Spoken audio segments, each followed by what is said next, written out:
and welcome to the Twinsburg Board of Education regular meeting. Today is Tuesday, November 2nd. Wednesday. The time? Wednesday. Wednesday, November 2nd, the time is 7 o'clock. I'm just going to ask if you are in the aisles to just either scoot out of the, maybe take a seat somewhere, or maybe return back in when some of the students have been recognized, because we have to keep the aisles clear of people. This is Davis, my administrative team. Could you please make room for the parents and children who are here? Okay, thank you. Thank you. So we have seats right up here.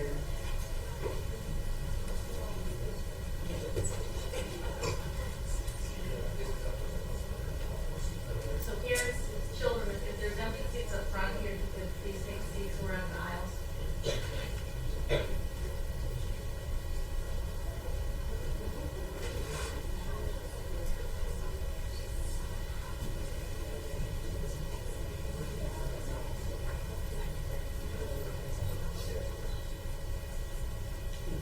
And just take a seat up there. And then we'll definitely need to make sure the doorways are clear. Thank you. I can do it. I haven't done it in a while. Okay, and Mr. Armpino, can you call the meeting to order, please? Yes. Mrs. Crawford? Here. Mr. Curtis is not here tonight. Mrs. Davis? Here. Mr. Felber? Here. Mrs. Travis? Here. Okay, thank you. So for us here, would you please stand for the Pledge of Allegiance? I pledge allegiance to the flag of the United States of America and to the republic for which it stands, one nation, under God, indivisible, with liberty and justice for all. Great job, Dave. Again, welcome to the everyone in attendance and those watching online. And special welcome to the students and families at Bissell Elementary School and our Chamberlain Middle School, and those being recognized tonight. I'm Tina Davis, and I'm honored to serve as your board as president. You've already heard Mr. Curtis can't be here tonight, so I'll be filling in. We just had a meeting last week, so some of the administrators and Mr. Lynn and Mr. Holland had gone over a lot of things that have been happening in school, but we've had many more things happen just in the past week, so I'm going to try to brief over them quickly. This past Thursday, the entire board went to, along with Mrs. Howard, so we attended the annual board dinner at the Cuyahoga Valley Career Center. And I look forward to this event every year. It's usually beginning of November, sometimes end of October.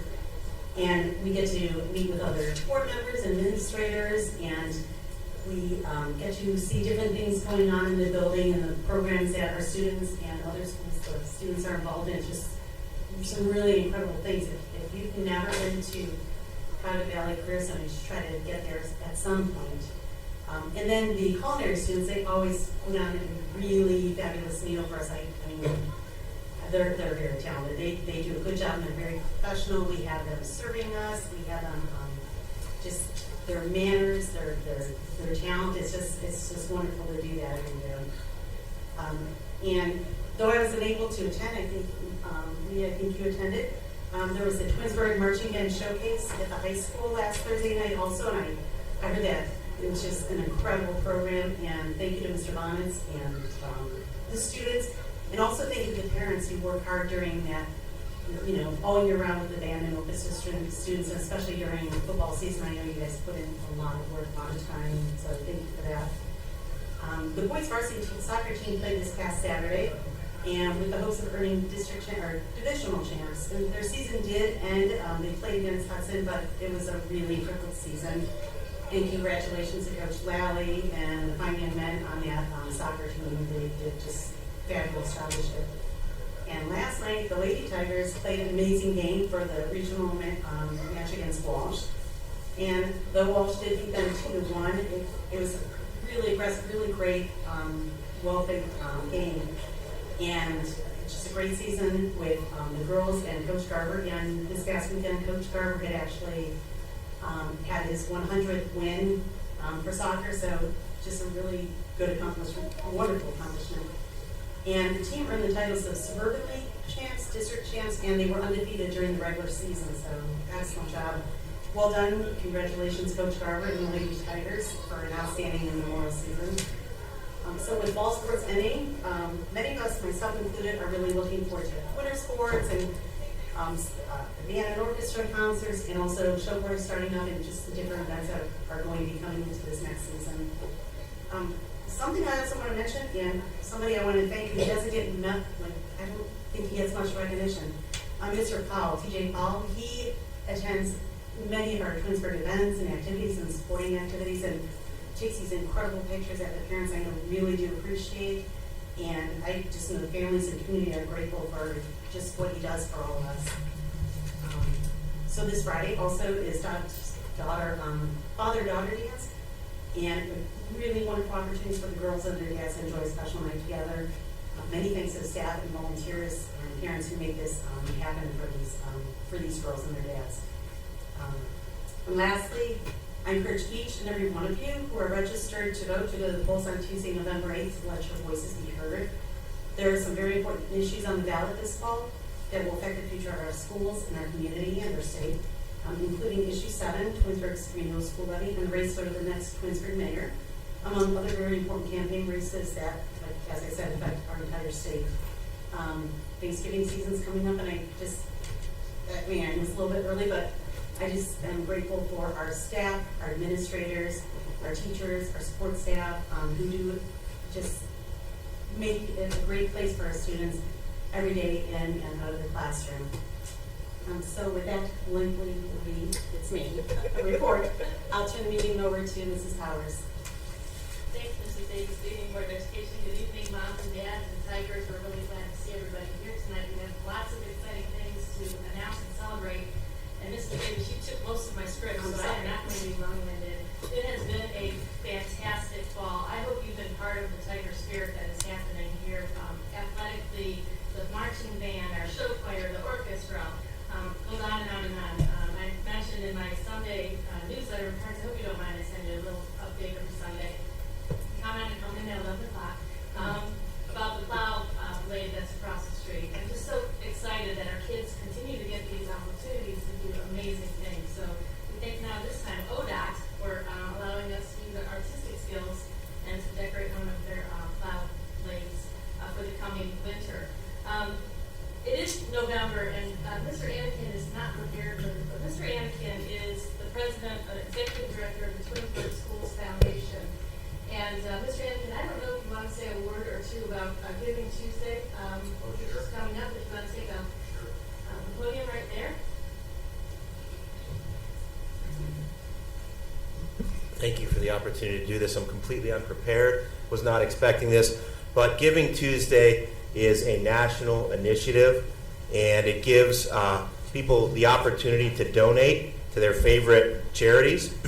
The Twinsburg Schools Foundation is one that is near and dear to my heart, and we are we have a lot in the works. I wish I had brought some notes, but I'll just say that please watch for communications to come out from us.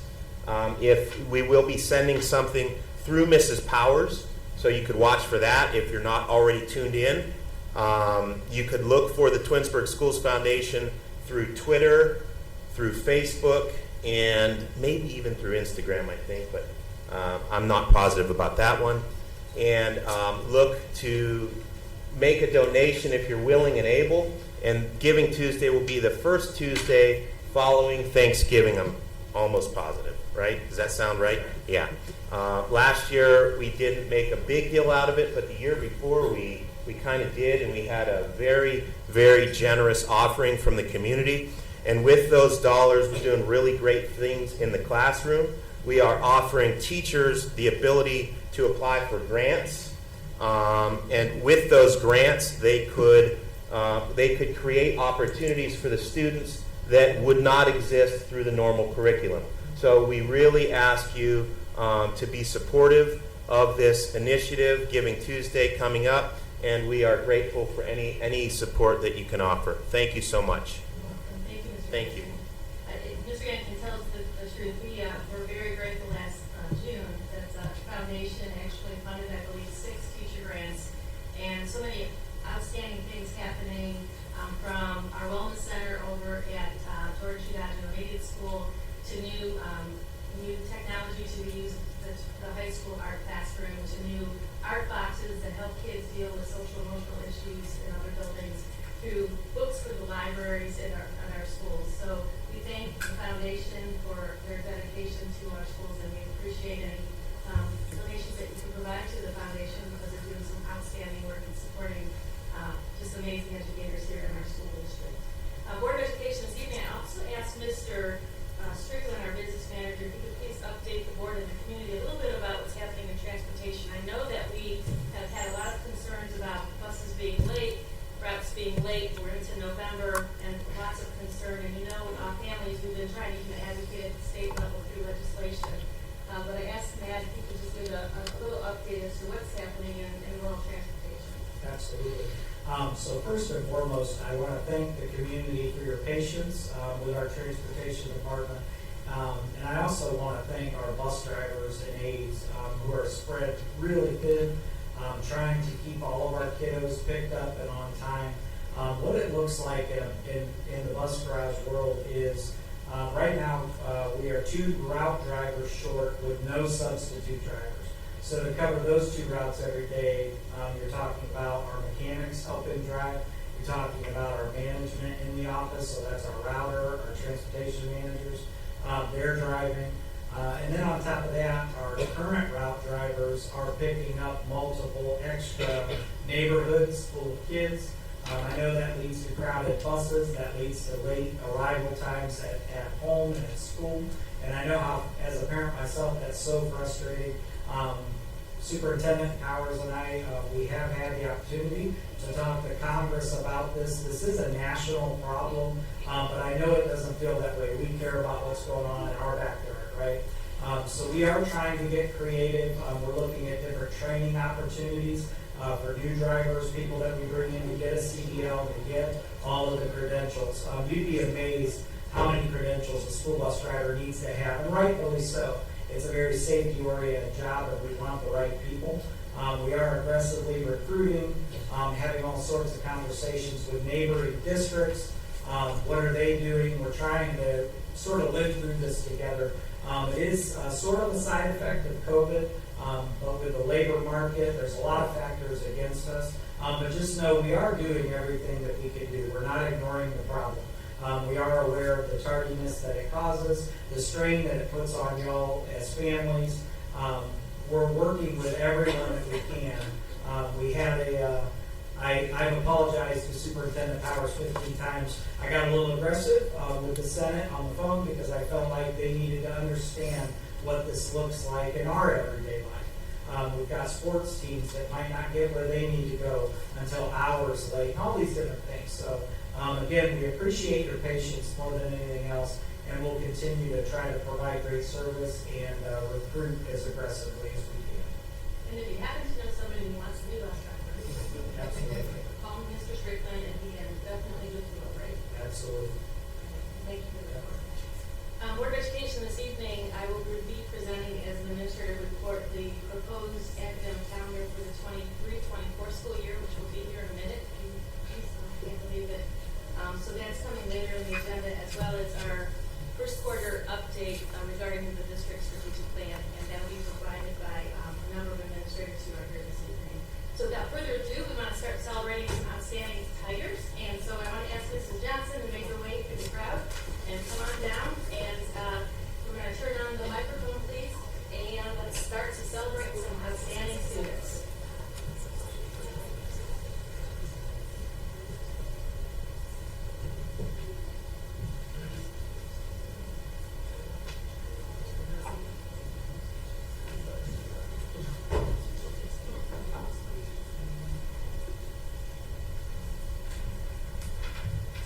Good evening, everyone. What a wonderful crowd to celebrate Students of the Month from Samuel Vista Elementary School.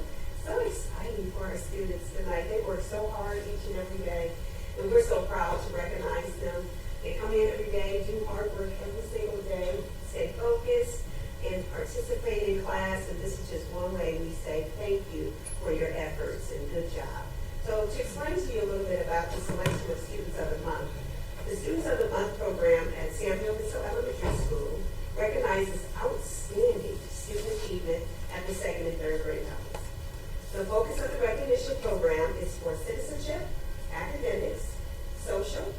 civic, volunteer, and other accomplishments that set the student apart from their peers. So at this time, I'm going to call our students up. We'll start with second grade, and we have some teachers in the back and in the audience. So if you're a second grade teacher, you can join me. And when I do third grade, our third grade teachers, if you want to join me, and maybe some in the hallway as well. But we'll start with recognizing Amina Bennett from Mrs. Springer's class. Amina, come on up, please.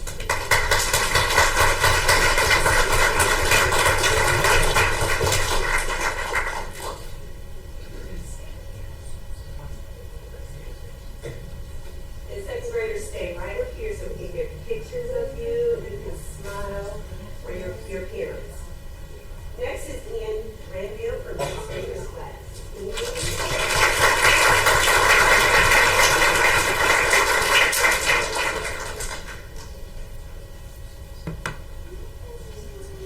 And Elena Chevy from Mrs. Gonzalez's class.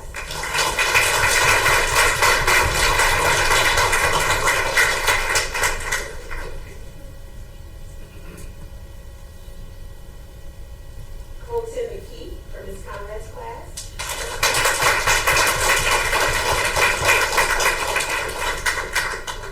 And these are our second graders being recognized this evening. Can we give them a round of applause?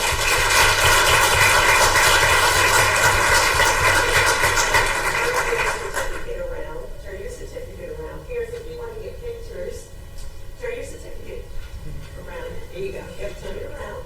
Yep, turn it around. There you go.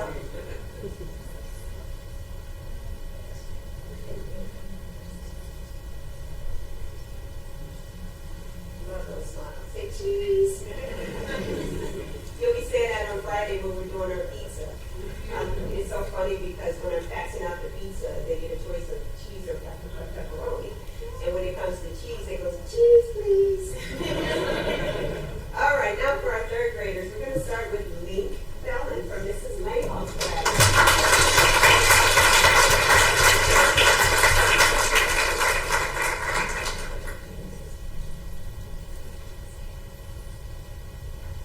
Dominic Carosella from Ms. Walensky's class.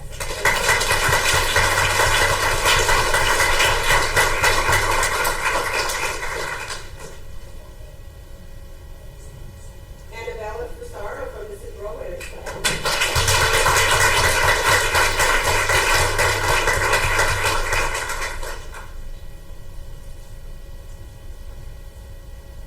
Carter Jackson from Mr. Dee's class.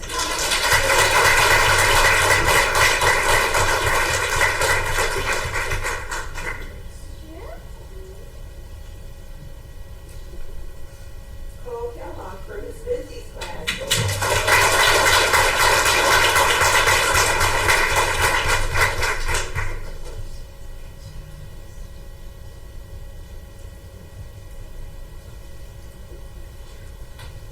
Willow Ward from Mrs. Frick's class.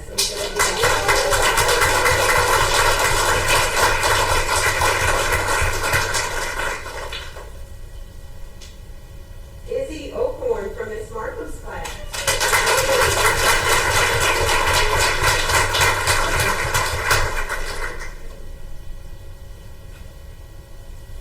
Brooklyn Primo from Mrs. Hogan's class.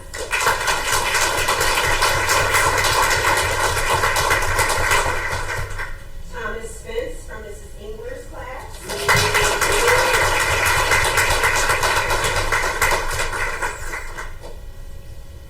Brantley Stuzinski from Mrs. Glavitt's class.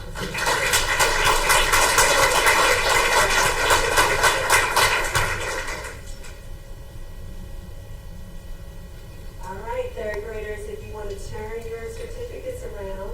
And if any parents want a better shot, just come on up. Yes. Parents, this is your time to get those pictures up close and personal. Cheese, let me see those cheese. Cheese. I can't hear you second and third graders say cheese. This is your night. Yes, stand proud. This is your night. All right,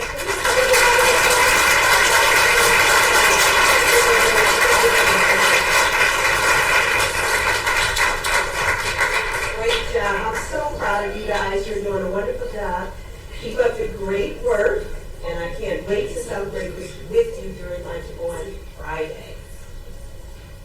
to turn it over to Mr. Reese.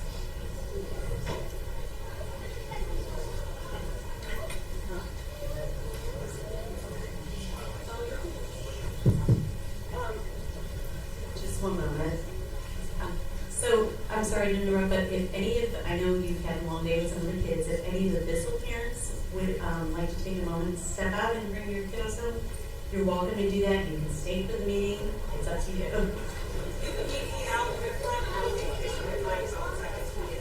Congratulations, Bissell students.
RBC students, families, you can come on up and take a seat.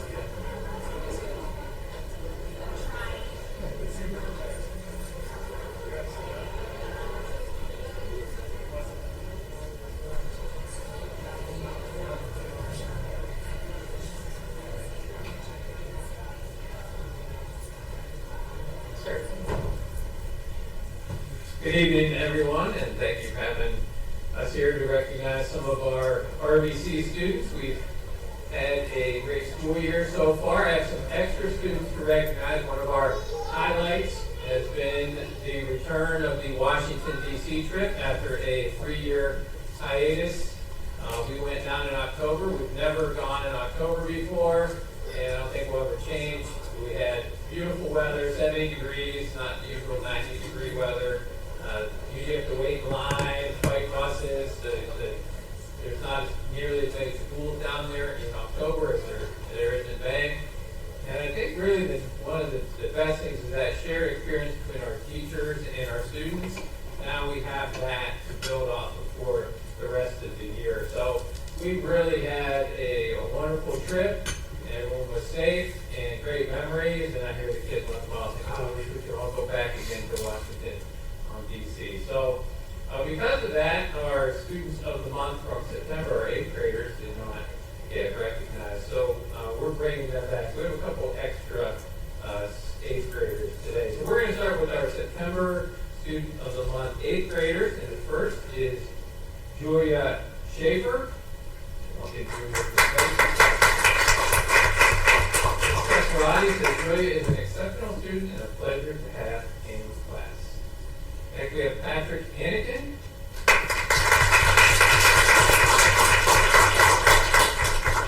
Mrs. Walters says Patrick actively participates in class and adds a high level of thoughtful commentary to class discussions. Sophia Gines. Sophia? She is an amazing role model for our RBC students.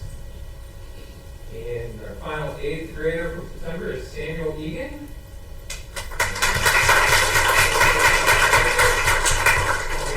He works hard every day and brings the best out of his peers. I might need to slide down a little, and we'll bring up our October students of the month. And we'll start with 7th grade. And we'll start with Sarika Uloli Chalil.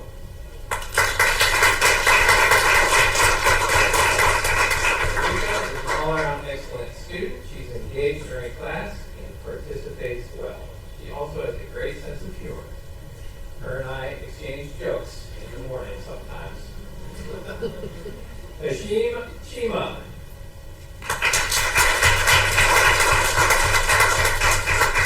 Hashim has an upbeat and positive attitude and is well liked by his classmates and his teachers. Ella Peters.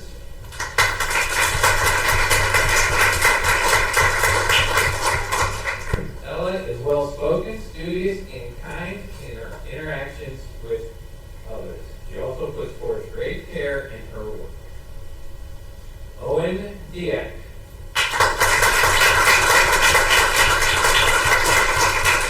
Owen's teachers say he's hardworking and studious. He dedicates himself to improving his learning and works well with his peers. He is a role model in and out of the classroom.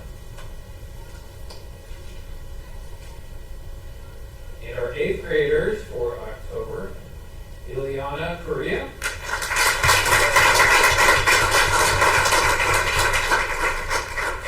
And Mr. Higgins says, Ileana asks excellent questions and constantly challenges herself to achieve at the highest level. Ethan Rankin.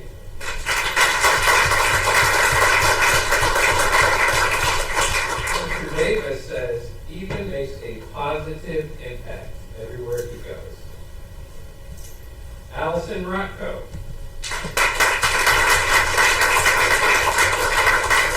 Allison is a leader among her peers and holds their respect. And Hayden Silverstein.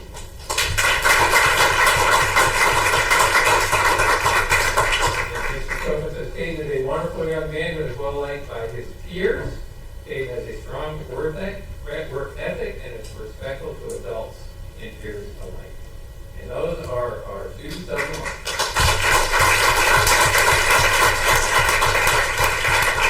Parents want to take a picture? Well, everyone try to hold up your signs there in front of you. Make it look nice and neat. So one exactly straight all the way across.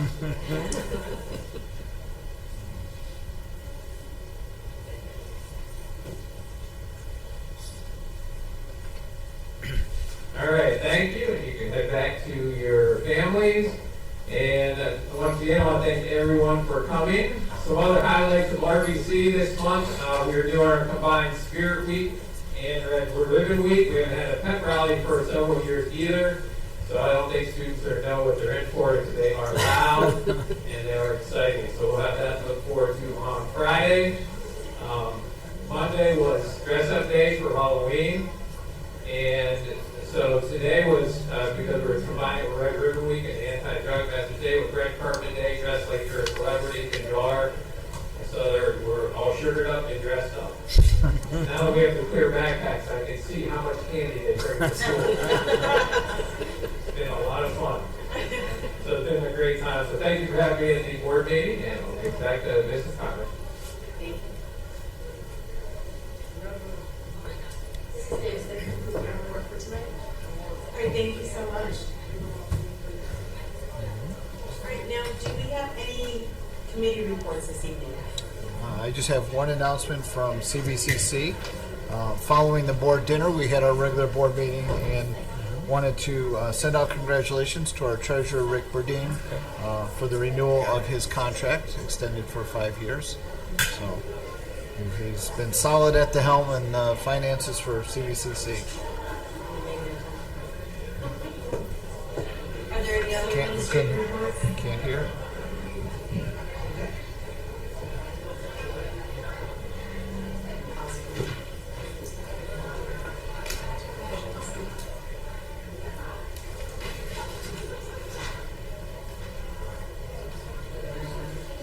Okay, moving on to our administrative reports.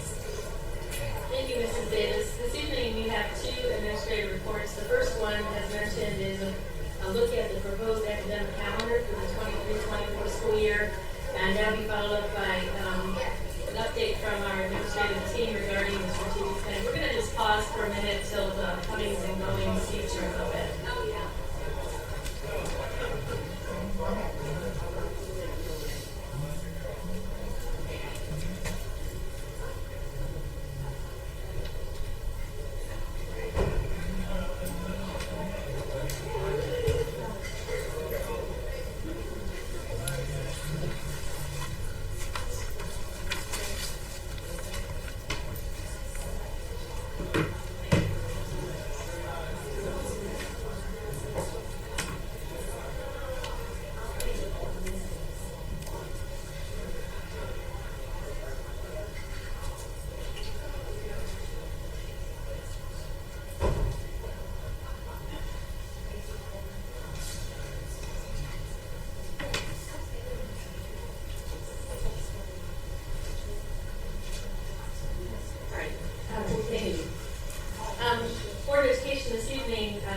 know, as one of the new business items on the agenda is the public hearing for the first time of the 2023-24 school year academic calendar.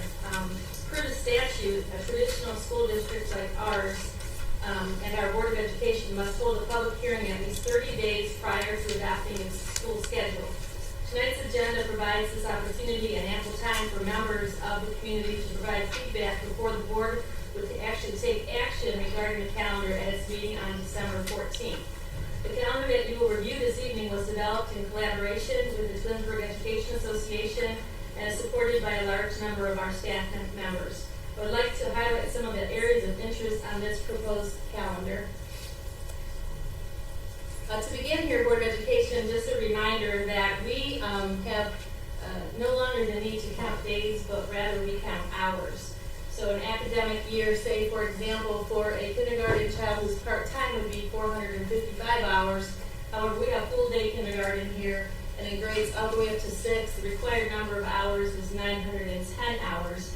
And for our high school students and middle school students, it is required that they be in school for 1,001 hours a year. However, counter to that is that we do have contract language with our associations that would suggest, for example, for the teachers, they must work 184 days. And so these calendars that we look at as far as options have to weigh both things, making sure that the students are in class enough per the statute, as well as making sure that we're in compliance with negotiated contract language to ensure that the work calendars also are substantiated by the proposal that we'll be providing for you this evening. So we're going to move ahead here. And I know it's hard to see, but it is part of the agenda of exhibits. To begin, Board of Education, about 2 weeks ago, we had a little survey here talking about soft reopening days. And soft reopening days actually came to be during the pandemic. And we had to have a way to reintegrate our students after shutting down in March of 20, and also understanding that we switched 12 grade levels all about the school district. The district was all over the place as far as students assigned to buildings. But what we did learn through the pandemic is that there's great benefit to a soft reopening because the classroom teachers and all who support learning here in our district get an opportunity to work and be introduced to small groups of children initially before the first full days of school. Some of our teachers take a great amount of time and effort in those soft reopening days, particularly in our elementary schools, to do a lot of baseline assessments for the students so that when they then begin the first day of school with all students in class, they know how to group the children, they know what their reading levels are, they know how they need to work with individual children to support their needs. And so what you'll see on this particular proposal is that there will be 3 soft reopening days on August 16th, 17th, and 18th. Please note that the students in preschool through grade 6 will have soft reopening days for all 3 of these days. However, R.B. Chamberlain Middle School students and Twinsburg High School students will only have soft reopening days on August 16th and 17th, with August 18th being the first full day of classes for students in grades 7 through 12. That's a little bit of an adjustment from the current year when 7th and 8th grade also had 3 days, but after speaking with the staff, Mr. Reese, the administrative team, they are going to now align themselves with how we worked the high school calendar for this year and only have 2 soft reopening days for the 7th through 12th grade band. All students in grades preschool through 12 will report to school for the very first time with all kids on campus on Monday, August 21st. Friday, August 25th will be a data day, and students would not have school. The staff believe, especially the teachers believe, that by that point in time they'll have a lot of data to look at. They will have had the soft reopening days and almost a whole full week of school to do some baseline assessments and really be able to dive down deep into developing plans of intervention and support for students. And that's what they'll use Friday the 25th to do. Students would not have school on Monday, September 25th, as that will be a curriculum day. The 25th is also one of the couple days of Yom Kippur, which would provide an opportunity for our families of the Jewish faith to celebrate that holy day. Different on this proposed calendar, as you will see in the month of November, is that there will be a longer Thanksgiving break. If this proposal moves forward, the Thanksgiving holiday for next year will actually be a week long, from Monday, November 20th through Friday, November 24th. Winter break will look different with this proposed calendar, with the first day of winter break starting on Monday, December 25th. Students would resume school on Monday, January the 8th. Historically, a long weekend is planned for the President's Day weekend. However, on this particular calendar, both Monday, February 12th and Monday, February 19th would be days off from school.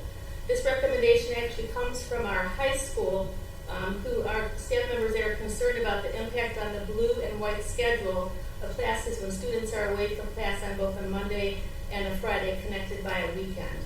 So that is the reason for the adjustment here, that there will be 2 Mondays off in February to accommodate the high school blue-white schedule. Spring break would be scheduled from Monday, March 25th through Monday, April 1st. So that would mean that actually that Sunday is Easter Sunday. So the school district would not have school on the Monday following Easter. So Easter Monday would be a day without classes. The students would return on Tuesday, April 2nd. And then finally, the last day of the school year would be Wednesday, May 29th for students, and Thursday, May 30th for the staff. Again, the academic calendar will appear on the agenda for the December 14th Board of Education meeting.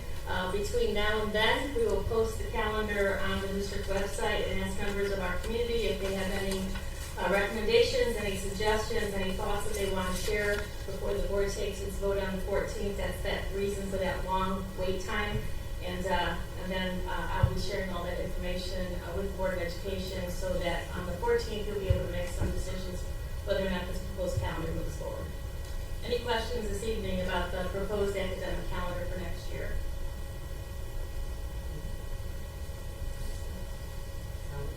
Okay, all right. So there's that.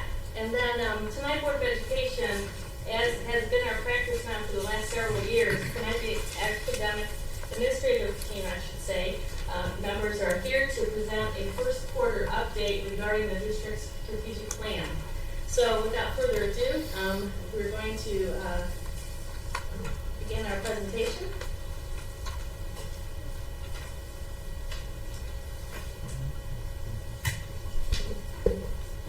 Good evening, Board of Education. I'd like to start this evening with just the representation of the graphic of the strategic plan. I know you've seen it before, and it has been updated for this year, and you would have to be able to have like supervision to be able to see that, and I realize that, but just wanted you to have that graphic. As we talk about our presentation this evening, everything that we do is going to be within the lens of the Portrait of a Graduate and also within our definition of educational equity. So you will see for sure the educational equity slide repeated, but we just wanted to make sure that we brought the Portrait of a Graduate front and center again. I'll be back in one moment, and I'd like to turn it over to Mrs. McKinney, who's going to talk to us about communications.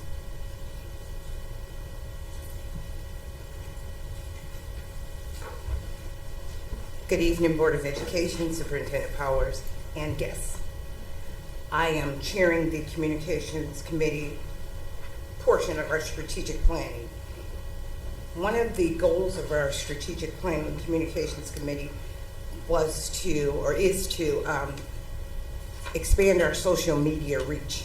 So we have expanded by having a Facebook page, a Twitter account, as well as an Instagram account as well. So for Facebook, we are, as of August of 2022, where we're up to 931 followers. And our top posts on Facebook were Learn to Ride Bicycle Program, the School Bus Driver Appreciation Day, and the RBC Drama Club double feature drama performance in May. So those were our top Facebook posts. For our Twitter account, we have 422 followers there. The top 3 tweets based on impressions celebrated staff through National School Principals Day, National School Nurses Day, and there was a Tiger Spotlight on Mrs. Xerox, who's a teacher at Dodge. So those were the top 3 Twitter posts. For Instagram, We have 466 followers as of August of 2022. The top Instagram posts were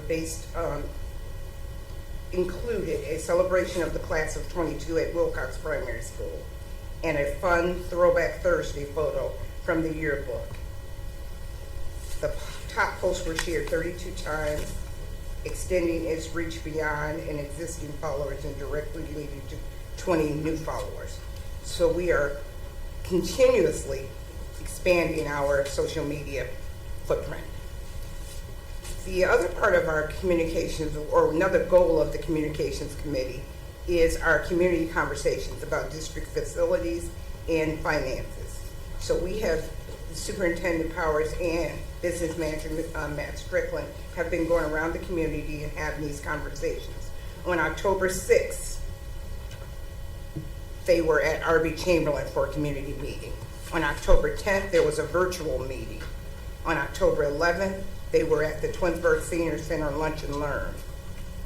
And they will also be featured on the Twinsburg Schools Today November edition.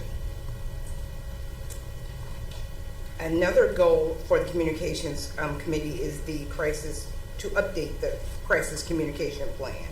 We had a crisis drill which was conducted on October 5th. After the drill, we debriefed with all of the stakeholders. We are awaiting results from Armada, which is the company that we enlisted to help us set up that drill and implement the drill.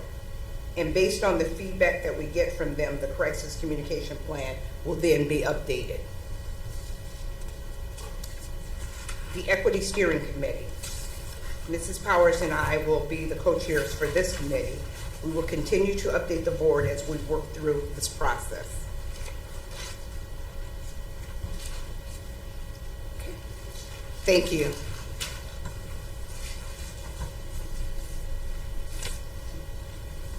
An additional piece to the communications committee is a piece of communication that you see on the screen here. We are excited to have it is officially called our Title I Parent Night. And because we have Bridge to Success, we have Title I, and we have some just reading and math intervention, we have invited those families to join us for a Make It, Take It night on Monday evening. And you see the invitation up there.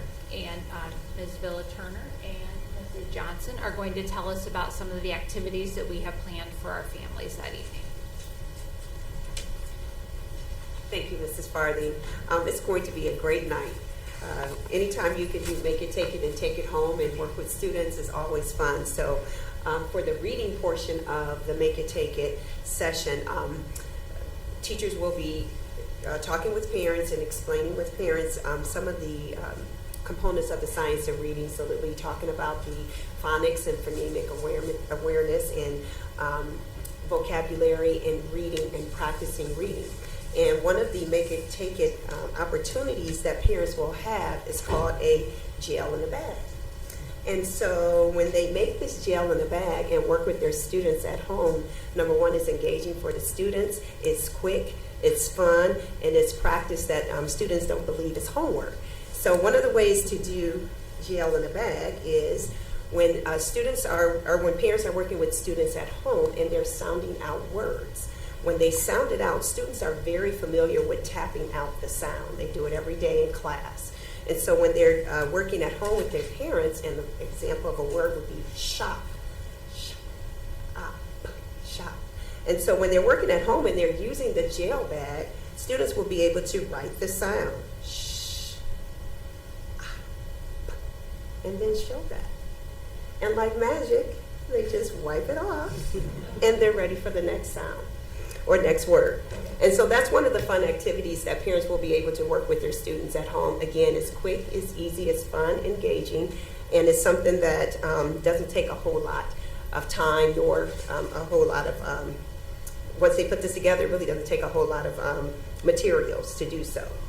The other Make It, Take It opportunity they'll have is called a bead ring. And so it's just a little pipe cleaner with beads on it. And again, they'll use it for sound practice. And so just like I gave the word shop. And so what the students will do is once they hear the sound, they will then move the bead. So shh, and that's one word that they will be practicing. And so they'll be able to put this back, and they'll be ready for the next word. Dog. D-A-G. Dog. And so real easy, real simple practice for parents and for students to do at home. And again, it's fun, engaging, and it doesn't feel like homework at all. So those are two activities they'll be doing for Make It Take It in the reading section. And I'll turn it over to Ms. Phillips for the math section. Good evening. Thank you for having us. So like reading, our math intervention teachers have been working really hard to create a great session for the parents. When the parents come in that evening, they're really going to be learning how math is a progression from concrete learning, where students are doing things. So you may see students manipulating things like counters, cube trains, pennies, anything like that, so that the math is very concrete for them to build their number sense. They move on to pictorial learning, where things will be more in a, let me show you something like this, where they may roll a dice and then be able to show things in photos and drawings, that kind of learning. And then they will move on to more abstract. And so as students are progressing in their math, then they'll be using those symbols and the numerals that we know. So parents are going to go home with a big packet like this that evening with a whole bunch of different things in them.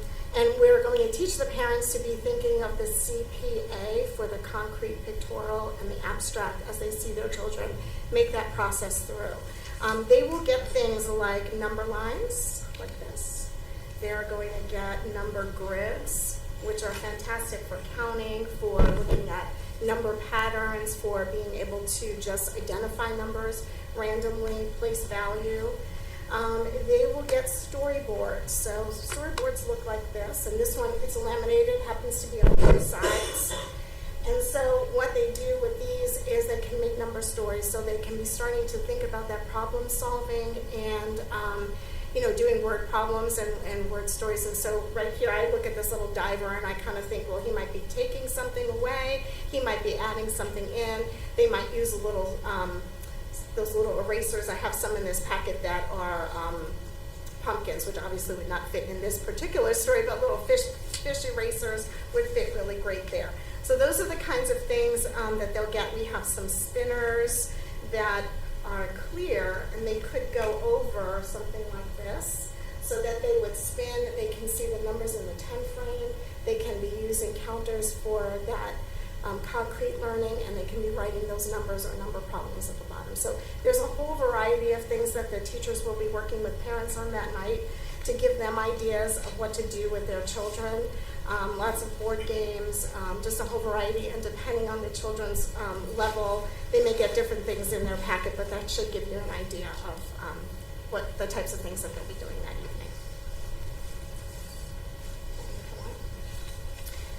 The other part, another part of our communication plan is the outreach to the community.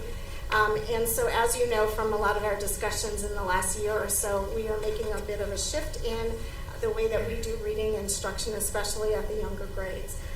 One of the things that we had the opportunity to do at Wilcox last week was to invite the public library in. And the Twinsburg Public Library has been an amazing partner for our school district throughout the years. They work with us in a whole variety of ways, from things like bringing books into the school for us, for our teachers, and having teacher packs. They set up whole sections of the library for students of books at their level. And now that we're making a bit of a shift to the science of reading, one of the things that I wanted to do was to talk to the people from the library to make sure that they just kind of knew what was happening and how we can start to collaborate. So Laura Leonard and Phoebe Trask came in and joined us at Wilcox. We talked a little bit about the science of reading. We talked about some things that public libraries are doing around the country to work with school districts.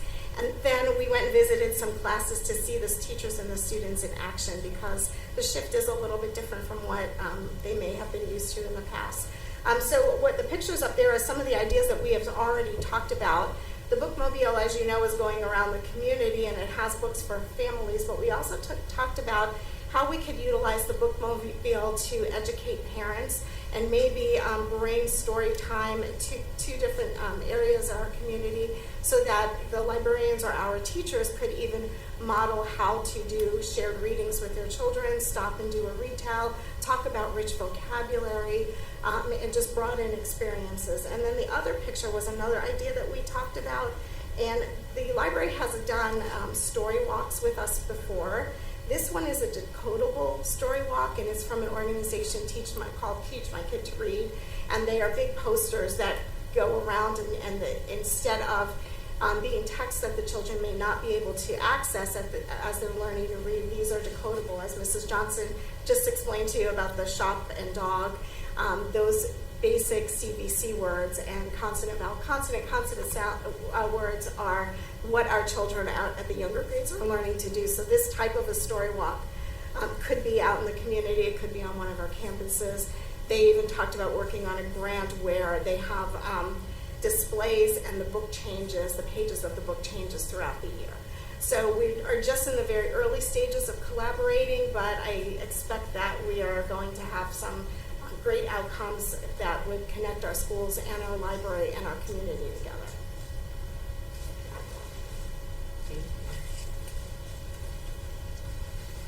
And just to go back to the parent night that is Monday evening, we're so excited because we haven't had our Title I parent night since 2019. So we're happy that it's in person and we get to do the Make It Take It with our families. I'm switching gears to the 21st century teaching and learning. We have 3 goals, and the plan is again organized around equity for all learners. The first action step centers around providing students with the tools they need and are the staff with the tools they need, and again using the lens of equity. The second action step focuses on providing every student with what they need to be enrolled, enlisted, or employed, and making sure that we're removing any barriers that may exist. And the last step in our plan is to provide career instruction and a variety of opportunities, starting with our youngest Tigers at Wilcox. This evening, Mr. Reese is going to give you an update on what is happening within the realm of 21st century teaching and learning, and this is an example of the support that has been provided through the Bridge to Success instructors, and I won't steal his thunder, and I will let him speak. Thank you. Good evening again. And it's my pleasure to talk about equity in education at RBC, and specifically what we are doing this year with the new program, the Bridge to Success program, which we are able to have this year through the use of the ESSER funds.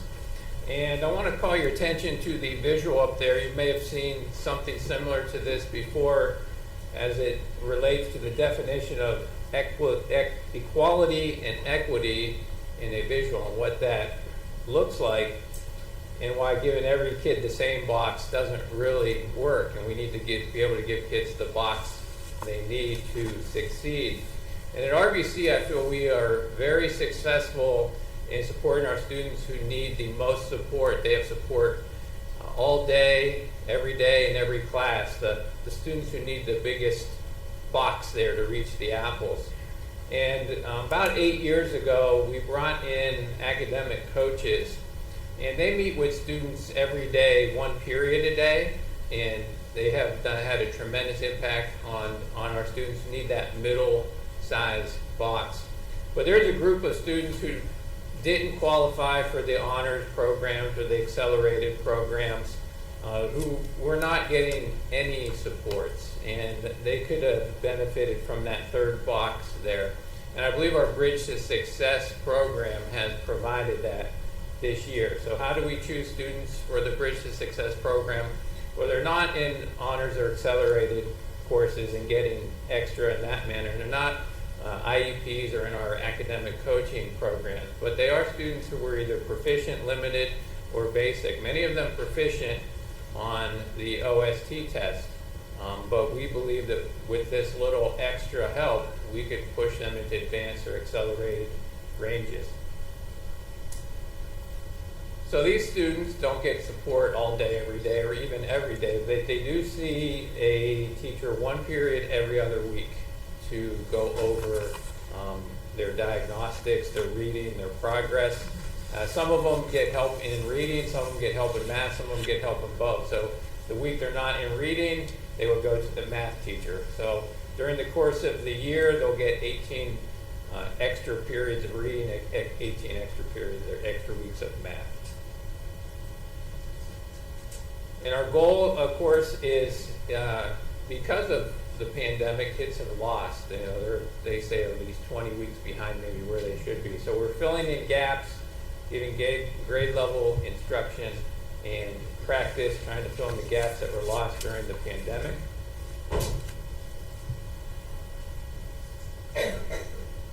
We do a lot with students tracking their own learning, which is a really high-yield, research-based instructional strategy. So students sit down with our bridge teachers. They go through all of their data, and that's something that our classroom teachers don't have time to do. So it's really eye-opening how powerful that was. They have now 1-minute meetings every time they meet with their bridge teacher, and they go through their academic data. They look at their progress, especially on our computer-based instructional programs, which don't replace a teacher, but they really could supplement a teacher and give us good data. Specifically, IXL and ALEX are very, very much used in these classes. And this is an example from ALEX of some of the data that gets printed for the students and that they can collaborate with their bridge teacher with. The bridge teachers do not just collaborate with the students, but they also collaborate with our building leadership teams during team meetings and with individual teachers during PLC meetings or just during planning periods. Here's an image of Mrs. Brown, who's been with our district for quite a while, is one of our bridge teachers. Her going into the classroom and doing some push-in services with her students. And this is just an example of how powerful this program is, and hopefully there will be consideration for a continued commitment to it. Now, I just want to call attention. These are 7th grade students who did not qualify for extra support through our academic coaching program or our special education program. This student, where it says 520, that means they're reading at the 5th grade level, 2nd month.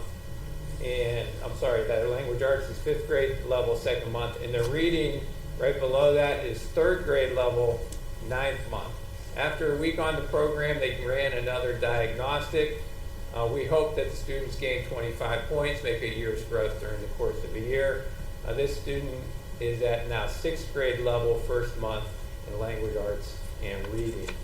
So just fantastic growth through this program. The second student, very similar, 5th grade, 4th month is now, after 9 weeks, at the 6th grade level, 10th month, so they made a 70-point gain, more than double that 25. And they're reading 5th grade level, 7th month, and now they're at 6th grade level, 7th month. They're almost at grade level now with a 100-point gain. And the really interesting student is student number 3. So student number 3 came in reading above grade level, right? This is a 7th grader, didn't quite qualify for the honors program, as reading above grade level at 8th grade, 6th month, or language arts is 8th grade, 6th month, and reading 8th grade, 2nd month.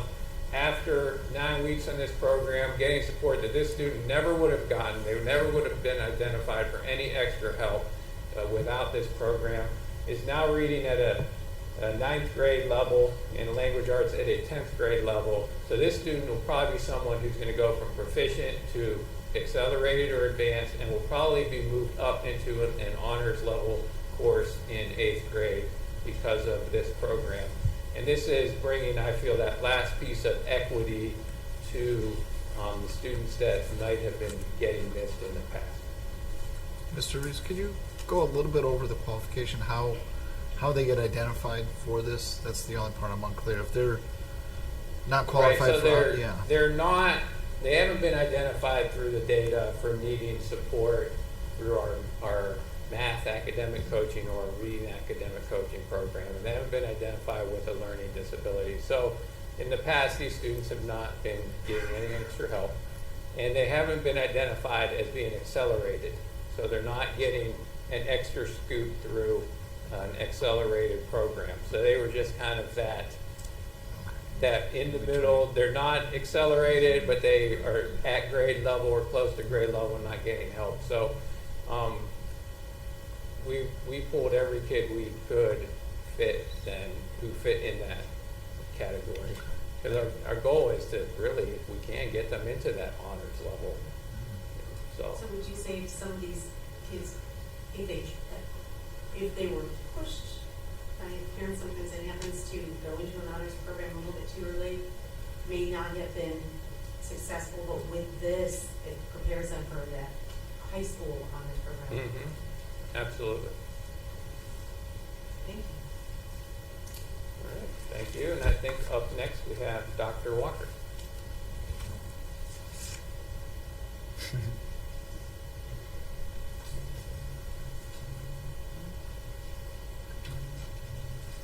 Good evening, Board of Education, and good evening to my colleagues in the audience and the families who are watching us at home or who may be in the audience with us. So the climate and culture portion of this particular presentation generally talks about the invisible things. I always say that when I come up here. We talk about the feelings and things of that nature, not only feelings emotionally, but just what the feel of the buildings and other places look like that extend to our students and staff. So we have two goals for the climate and culture, and essentially this year we are looking at successfully implementing our social emotional learning curriculum. And then lastly, as we look through the lens of equity, we are looking at our multi-tiered systems of support. So the first thing that we're going to talk about this evening is the umbrella of MTSS, which stands for our multi-tiered systems of support. And when we talk about the umbrella, we're talking about a coordinating agency, things that fall underneath the umbrella.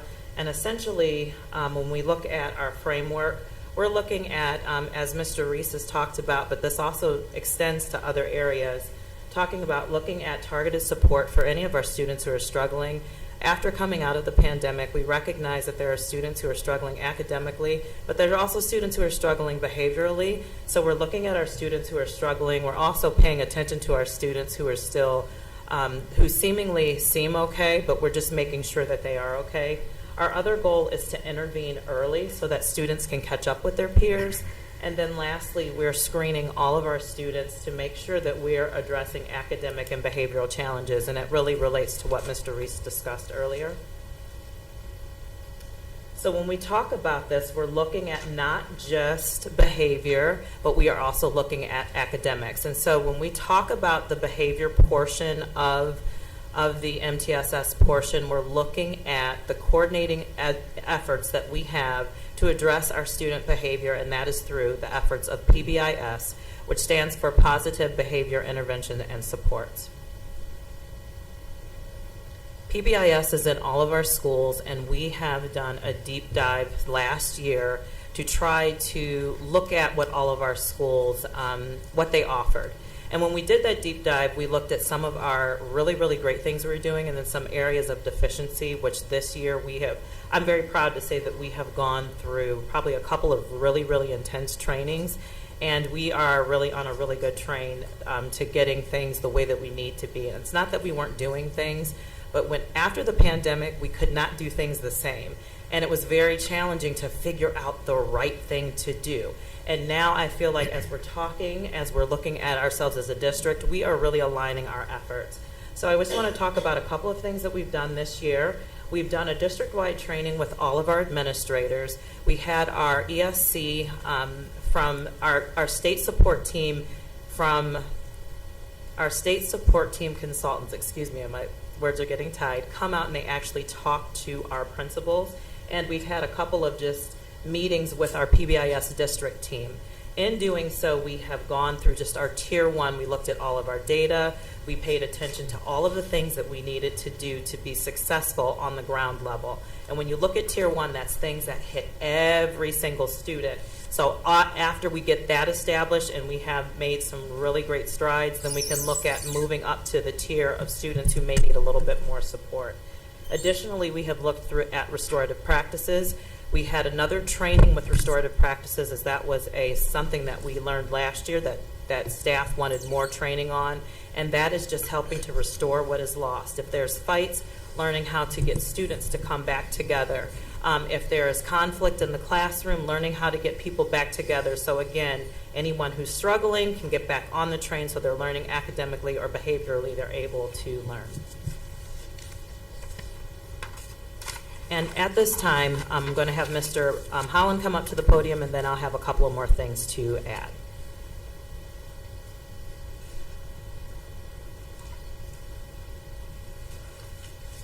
Good evening to our Board of Education, our superintendent, and our guests. As you've heard quite a lot about PBIS and also around equity this evening, one of the things that we've really been focusing on at Dodge in terms of equity is being intentional in our procedures to get specific outcomes and not leaving it to luck. And so PBIS is one of those programs where it's a systematic approach to helping students make good choices, help them with their social and emotional learning. We also know that students, as much as they are struggling to maintain gaps that have occurred from COVID, they're having the same issues with navigating school on a day-to-day basis.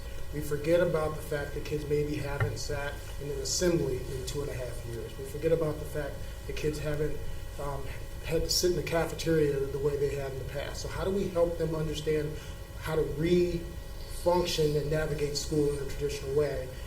So PBIS is kind of designed to help support that re-education and help kids make good choices. So what does that look like at Dodge? So at Dodge, we have done some things differently this year to really restructure our PBIS program. We've created PBIS committees, and through that PBIS committees, there's a combination of administrators, teachers, intervention specialists, parents, school psychologists, all those folks that have the skills and training to help kids create the kinds of navigational skills that we're looking at. Then we've set some goals for ourselves. And through those goals, one of the things that we're able to do is actually to earn a bronze award from the state by making sure that, again, our program is structured in a way that gets specific kinds of outcomes. And what are the outcomes that we're looking for?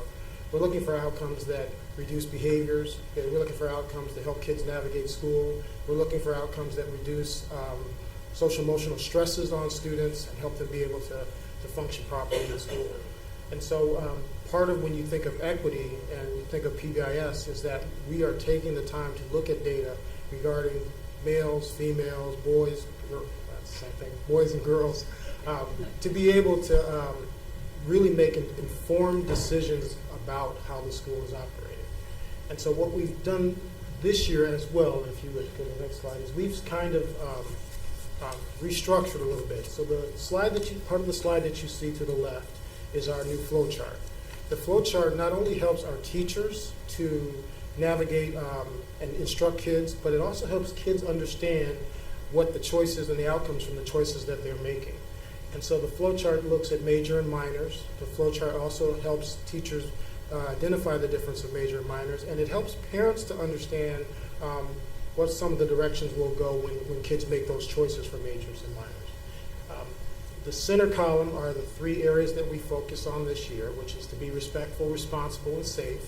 And we have really done an uptick on making sure that kids understand what that feels like, what that looks like, and what that sounds like. And so we'll give students examples of that so that they know when you say, what does respectful sound like? Respectful might sound like, please and thank you. Respectful might sound like, are you okay if I wrong you? That restorative practice part of it. What does safe look like? Safe might look like not running down the hallway. Safe might look like also feeling safe enough to make to take risks in the classroom, to be able to ask questions if you're not sure.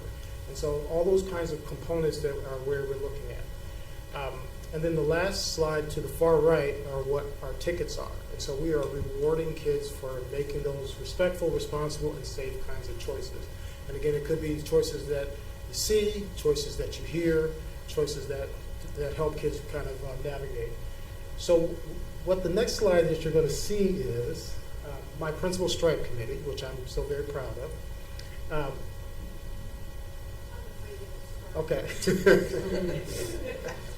So my Principal Stripe Committee, which is a group of 4th, 5th, and 6th grade students from each team at Dodge, and they are my Principal's Advisory Committee. And so we talked about this new reward system and how it works. So they're going to tell you more about how it works and how the kids are feeling about it.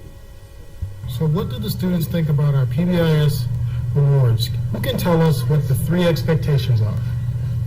Hi, my name is Richard Blake Milton, and the 3 expectations to get one of the tickets for the PBIS awards is being safe, responsible, and respectful. And how do you earn one of the tickets?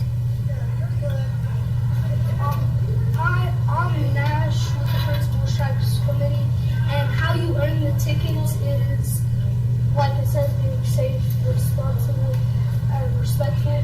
And you can do a number of things to earn them, like quiet in the hall, like if a teacher thinks you look good, and stuff like that. And it's all about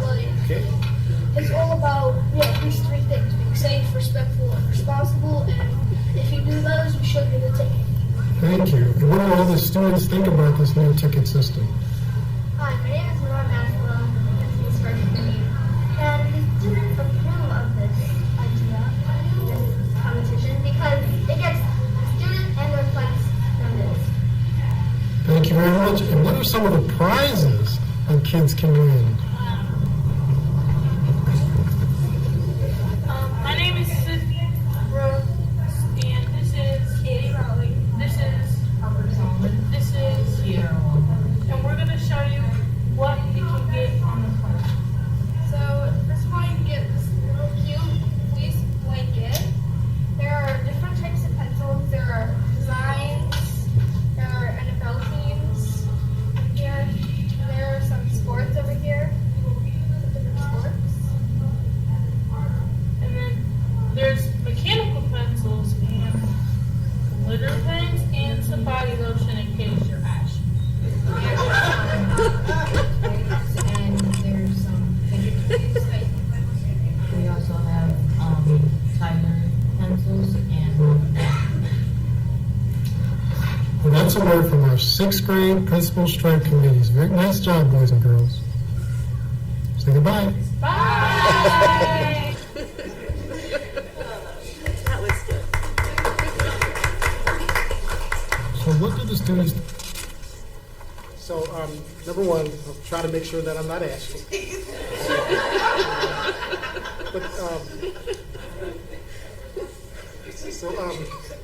One of the things I want to share, though, is that we couldn't have done the cart, and the cart, they are so excited about the cart. And again, the cart is about motivation. It's really not about the cart. The cart is about the motivation to help kids make good choices. But I just wanted to be able to say that we couldn't have done the cart without the support of our PTA. And so again, when we're talking about PBIS, it's really about a school community coming together to develop the culture that we can be proud of.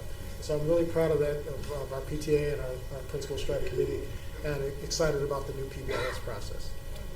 I'm going to turn this back over to Dr. Walker.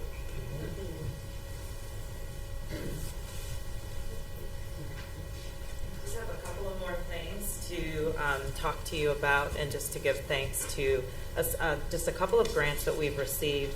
The first one is to the Twinsburg Foundation grant. This room that you see on the slide here is a wellness center that is at Dodge, and inside you'll see a couple of things. You see a nice mural on the wall. There's a nice carpet in there. Things that you may not be able to see as clearly. There's a nice exercise bike, lots of fidget toys. There's, what are they called, Mr. Holland? The shades, like kind of over the lighting, so it's very soft lighting. And there is a formal check-in, check-out process, so when students come in, they're not just seated there. There's a specific task that they have to do, and then they have to check out to make sure that they're ready to learn. So we would like to thank the Twinsburg Foundation grant for supporting this effort. This was a pilot effort last year, and they were able to receive money to get this together. But I'm also very proud to also announce that the ADM grant, they had additional funds, and that we were able to support this effort to put it into all of our buildings. So those other wellness centers are coming to all of our buildings, and they're going to, at the elementary levels, it may be more of a cozy corner as opposed to a wellness center, because that just might, it's more appropriate there at that level. But the whole idea is, if we have a student that is not regulated for whatever reason, sometimes you have a fight with mom in the morning and you get off the bus and you're crying, you're not going to learn math, you're not learning anything. You get to go in there, come down a little bit, and then we can send you off and have a good day. You can, and then there's some kids who just need to get on a bike in the morning. Like I know for me, and everybody who works with me knows that I like to work out in the morning. I'm not a morning person, but it makes me a better person if I work out in the morning and I get it out, and then I have a better day. So I feel like there's some students who are like that. They didn't get that chance in the morning, get it out. And so we'd like to thank not only our partnership with the ADM, but also the Twinsburg Grant Foundation for supporting these efforts for our students, because this is another way to provide equity for our students who may need support. And then lastly, there's an anonymous donor, and this is a special project that's very, very dear to my heart. This right here is our wellness closet. The wellness closet is a place where students can find support if they are in need. This school year, we helped over 20 families who were struggling to support their children with school supplies. We were able to give them all the school supplies minus a few items on their school supply list. So they were able to get those things because they were struggling, and they were able to reach out to us. We've had some families who have been in need just due to being in some types of hardships, and we have something called a Today and Tomorrow bag. A Today and Tomorrow bag offers students undergarments, socks, bottoms, whether that's, if it's for a young man, it might be jogging pants, a young lady, it might be leggings and a t-shirt, but something to get them through today and tomorrow, and it also includes hygiene products. We have a lot of families who have had some hardship, and we have a lot of requests for a lot of things that you may not consider necessary, but when you are a child in school, the one thing you don't want to be is different. You want to be clean, you want to be safe, and that's how we provide equitable experiences for students, because they don't have to come and think about those things during the school day. So we really appreciate the support of our anonymous donor who has helped us to stock this room, and it continues to get stocked as we find the need for those things. So I appreciate your attention to our presentation, and at this time I'll turn it over to Mr. Bandera, who's going to talk about safety and security.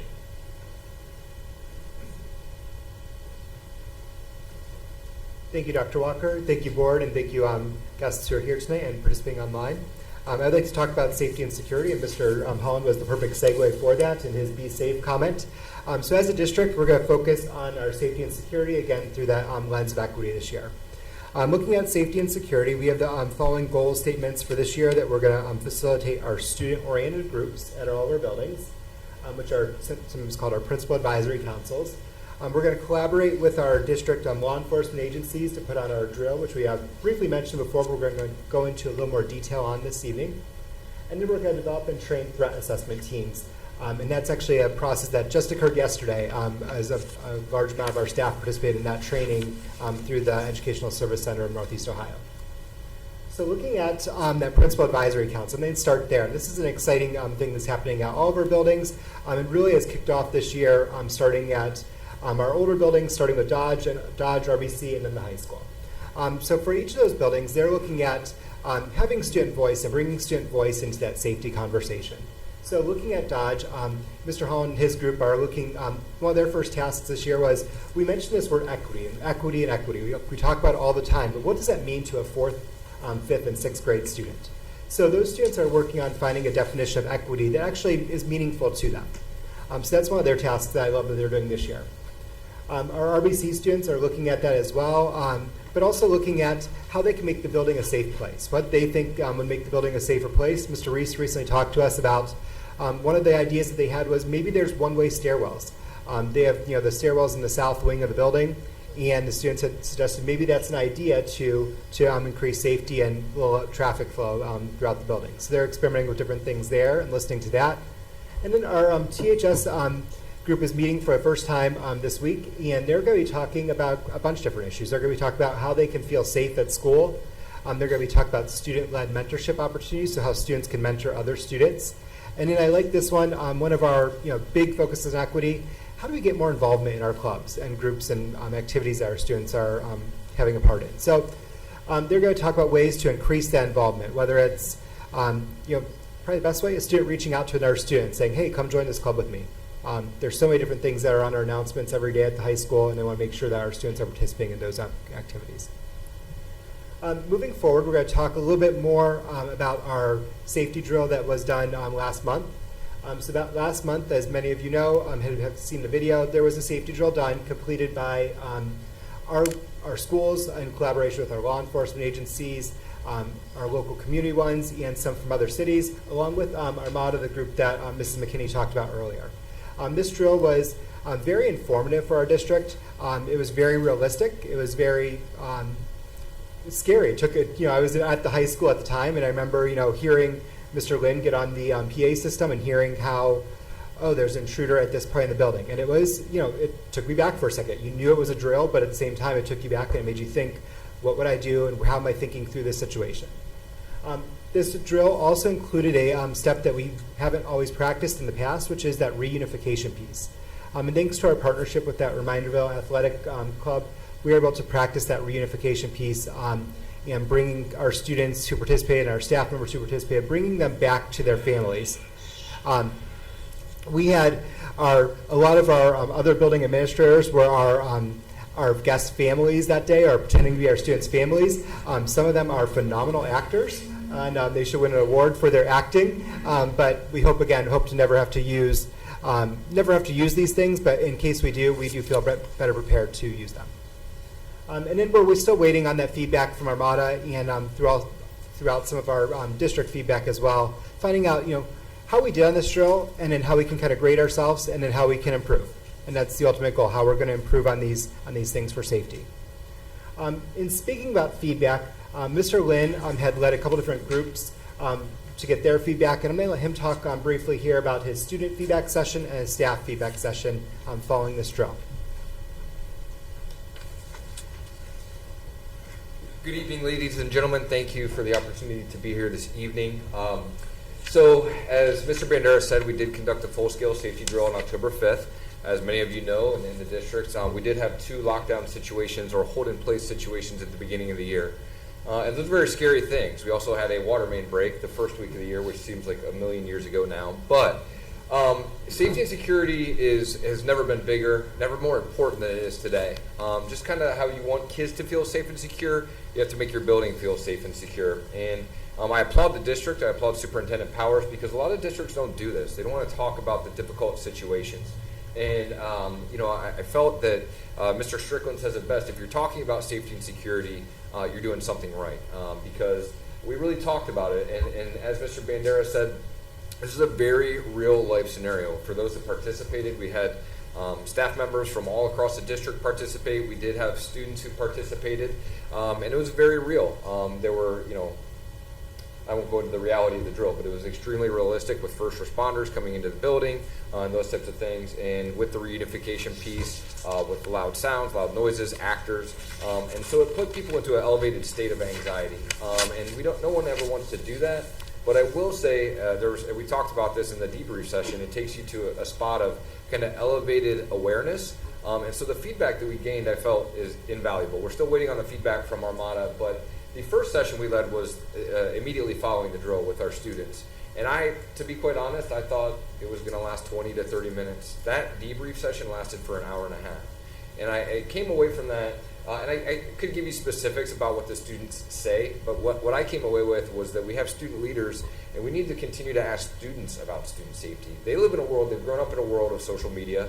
They've grown up in a world where they realize the dangers in front of them.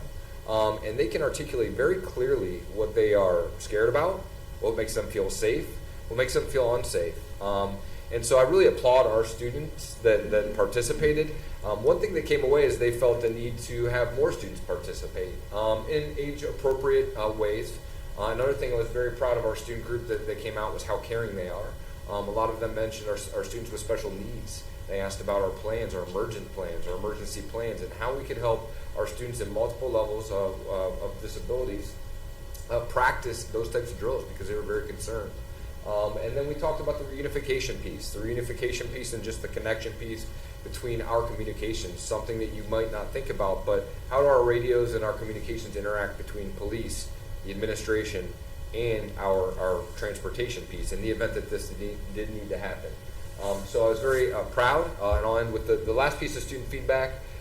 We have a student who's actually on Governor Julia Stoddard Dares on Governor DeWine's Safety and Security Council, Advisory Council. I'm very happy. She's a member of my principal's advisory group. We're having a meeting tomorrow. And she asked the students one question, a very intuitive question, very formative question, but said, do you feel more or less safe having participated in this scenario? And I will be very honest, the students gave a 50-50 split answer. Some said, I feel more safe having gone through this exercise. I know what to do. I feel capable. And some said, well, I feel less safe because I feel that there might be more dangers out there. So it was a very telling question, but I really would encourage all those involved in student safety to continue to ask our students. And so we will continue to focus as part of our principal's advisory group at the school. The staff feedback, we did staff feedback at the Reminderville Athletic Club immediately following the drill. There were heightened tensions. Emotions were still pretty raw. The staff had great feedback. It was a little loud in there, so it was difficult to hear, and Armada summarized those responses. But the Twinsburg High School staff who participated asked for a separate debrief. And as I mentioned before, it was very telling. There were things, maybe a door latch here or something there that people had not mentioned. They had seen it for years, and they said, well, what about this? What about that? I had fantastic conversations with adults in the building. A small example is, is there an emergency call button on every phone in the building? And so the questions lead to more questions, which then prompt answers, which lead to more questions. And again, I can't give you 100%. I summarized the feedback which the district has, but the staff that engaged in it also felt that they had prepared. They felt that on our worst day, we could show up and do our job. And that's what I felt very proud of the staff members that showed up. They felt that they had prepared themselves in a world that is unfairly unsafe sometimes. But I was very proud of the district's commitment to safety and security, very proud of our staff and our students' commitment to that. And I would say just gaining that feedback was really, really invaluable. So thank you very much.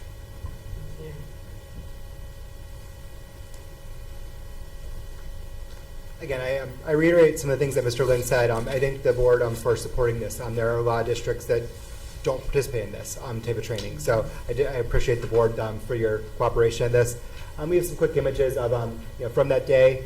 And one of the things about the Reminderville Athletic Center that I want to, or Athletic Club, sorry, that I wanted to share was one of the things that came out of this whole situation is we realized that our central office staff is our team there. When there is a reunification, our central office staff is responsible for that. And we identified that there might be a need for some training and some de-escalation strategies for our central office staff. When our parents are going to come to retrieve their students that day, there's going to be high tensions. How do we deal with that? So that's one of the things that we continue to look into this year is how we can identify and find some ways to prepare our central office staff for that. So I thank you for your time this evening. I may introduce Mr. Strickland, our business manager, who's going to talk about our facilities plan.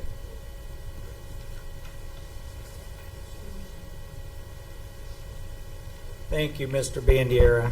Thank you, board, everyone joining us in person and online tonight. So I'm going to talk about facilities, and when we talk about education, it's easy to go to teaching and how we intervene with kids and how we make up gaps in learning and all these different elements. But one important thing that we can't forget to talk about is our facilities. The space in which we work and that we educate kids, the technology that we use, all of those things that we invest in. So what I want to really rest everyone assured is that we don't just fix things when they break with our facilities. We are constantly projecting to make sure all the work that we do, all the investments that we make fit within our permanent improvement fund. We really try to not rely on the general fund. So what that means is we're constantly working with professionals, and we're gathering quotes, and we're bringing in the most cutting-edge technology to tell us what roof work we need to do, what windows need replaced, what doors are problematic. We've talked a lot about Dodge recently, so we don't do that blindly. We don't do that. That way the average homeowner doesn't have to say, well, Matt Strickland says this, but what does Mr. Felber think? We're leaning on industry professionals that come in and they look at our facilities and they give us the best path forward, so we can take the money that you trust us with and we make the best investment. We carefully budget all of that, and we follow the facilities master plan. What I love about our master plan here in the Twinsburg City School District is that it's evolving. Nobody sets it in stone and then says, this is what we're doing, and you will support it. It's an ongoing conversation, and we adapt. We adapt to the economy, to the environment, inflation. We're constantly adapting through conversation. That brings us to the Tiger Legacy Project. I love this project because it's evolutionary. It grows. It's changed. It started off these big dreams, and we love in education big dreams, big goals. But then the community got involved and said, well, we're the ones paying the bill. We have a say in this. We're stakeholders. And we've pared that back. We've tried to be a little bit more realistic with the times. And we've been communicating that through various different community engagement events, both online and in person. So when we talk about projection models, that's where we factor in the labor market, supply chain, costs, availability of products, availability of contractors. We talk about all these factors in a real way because we don't want to do any gotcha moments with the community. We don't want to say, oh, we just found out that inflation's a problem. We just found out that these numbers are ballooning. We want to be real with people. We want to say, listen, these are the needs we have in the buildings. This is how we'd like to address it, and help us come up with a solution. We also pursue grant funds, and I talk about that because that's free money. That's money that the government or the state gives away, but you have to apply for it. You have to go get in line, and a lot of times it's hard work to get those grants, but we go after those aggressively to ease our reliance once again on general fund and the permanent improvement fund. And then we're also working on wayfinding signage throughout the district. That's a cool project where the community came back, staff came back and said, hey, when we're on the property, it's not the easiest to navigate. So you've probably seen some of these signs already going up in the high school area by the stadium, and that helps us better navigate our properties, and it's a safer operation, particularly for visitors who may not know our property. This slide you'll see on our website and really branded on most of our materials here in the district.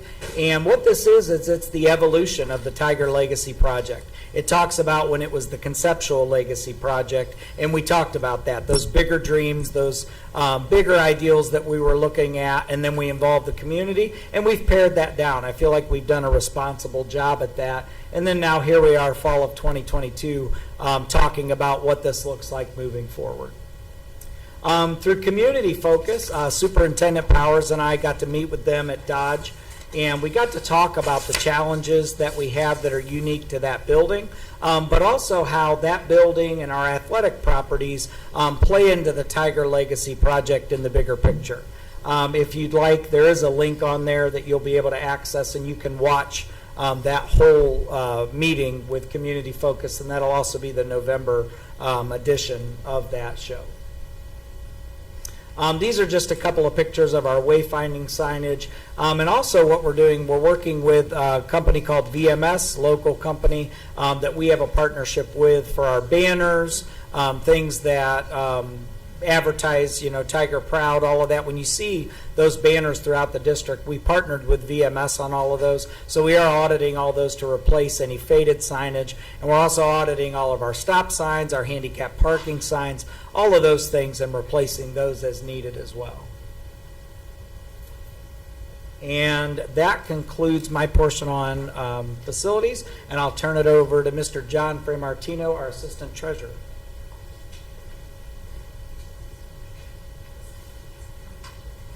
All right, thank you. During the 2022-23 school year, the Twinsburg City School will develop a financial plan to maintain fiscal stability through fiscal year 23. They'll also continue to operate in a fiscally responsible manner by utilizing benchmarks identified in the financial strategic planning flowchart to support educational opportunities. Included in this effort will be continued planning for the Tiger Legacy Project, including funding, various funding options, along with planning for new money issues.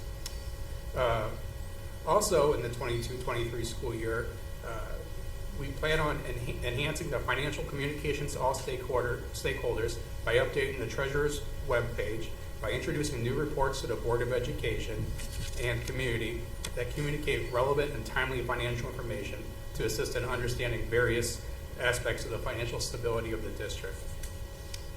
Next topic. So during the first quarter of the 22-23 school year, the Treasurer's Office submitted in the Treasurer's Financial Update and School Funding 101 section was included in the Twinsburg Facilities Report 2022 that was mailed to residents. We also analyzed some cost minimizing processes being recommended and implemented district-wide, such as centralized purchasing. Also, during the first quarter of the 22-23 school year, enhanced financial reports, as I mentioned before, were shared with the board for month-ending reporting purposes and appropriations. And also, too, we just signed a contract for new software that was identified by our treasurer and recommended to the Board of Education for switching to electronic purchase orders and approval process for the issuance of purchase orders within the operation. So this will improve efficiency throughout the district. I believe that's it. The Board of Education, as you can tell, we have had a very busy first quarter. Lots has happened. It's almost amazing when you think this is just November, right? And the administrative team, our staff members have been very busy staying focused on the strategic plan and our action steps for the year. Our educators, Board of Education, are making the strategic plan a living document in the sense that all of their professional growth plans are attached now to the strategic plan. So when our administrators are talking with teachers about what's going on in the classroom and where do you want to grow professionally, all of those plans are now hooked to our strategic plan as well. So this plan has really come to be a living document. We're very excited about the progress we've made already this year, much more to come. And we'd like to open this up for any questions you might have or comments about the update this evening. I don't have any questions, but you're talking about things happening in the classroom, and what kind of stuck out of my mind was just seeing all the hands-on learning, the interactive and 3D learning, because I know Chromebooks are a great tool to have in the classrooms. I think there's a misconception sometimes by parents and community that the kids are just always on the computers and always on the Chromebooks. And I mean, outside of home or outside of school, I'm sure they are a lot for entertainment and homework. But I mean, to just see that, good old hands-on learning really brings the kids in and just keeps their attention. And it's just so good to see that. And I know that's happening in the upper grades as well too. But it's just proves that we're not just working on screens all day. Thank you. I just want to say thanks for your time tonight. A lot of good information going on in the school. I think really love the information about what Mr. Reese presented and all the information going on with the safety and the culture and the climate and the PBS stuff. I think that's really good, and I'm excited that the wellness centers will be expanding in the schools. I think that'll be really great for all the students, as well as the donation, the anonymous donor. Like, that's just amazing. So thank you to whoever that is for being able to support those students in need. That's so important, and hopefully, word will get out and more people can support our students. So thank you for all you do.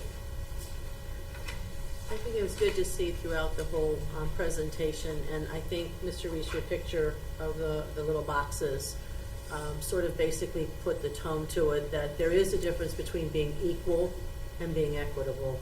And I think that's difficult sometimes for people to grasp or to understand completely, because they want everyone to have everything, and we get that, but having everything is different for some students. And so throughout the entire presentation, the issues of what everyone gets will get what they need, and we can provide what they need. And I think that's just very important to hear as a district throughout, whether it's safety, whether it's the finances, whether it's what, we try to make sure that we're looking at that difference between equity and what is being equal to everyone. So I thank, and I do thank all of you again for being here tonight and sharing with us and just being present for all the hard work that you've done to put everything together. Thank you. I don't know if I can say anything different than my colleagues already did, but I know it's way beyond the presentation tonight, the work that goes in from the safety drills to just the day-to-day continuous improvement and the plans, and as Mrs. Powers mentioned, how those filter down throughout the district. So thank you for continuing to do this. I think this is probably about a year and a half into doing these quarterly reports. Yeah, because I think they make a big difference in keeping us up to date. Happy to do it. Thank you. Thank you. All right, moving on to item G, remonstrance. And you can listen to the presidents, I'll be reading. Persons wishing to address the Board of Education should submit a blue card on the line to the treasurer prior to the meeting so they may be recognized by the board president and welcome to make comment. No formal action will be taken on subjects that are not included on this agenda until the board has had an opportunity to study them. Comments regarding personnel must be submitted in writing to the office of the superintendent. Although there is normally adequate time for citizens to express themselves at the board meeting, if several people wish to speak, each person will be allowed 5 minutes until the total time of 30 minutes is used. Each person addressing the board is asked to give his or her name and address when you approach the podium. Like I said, we do have 4 right now. And the first card I have is for Kristen Walters.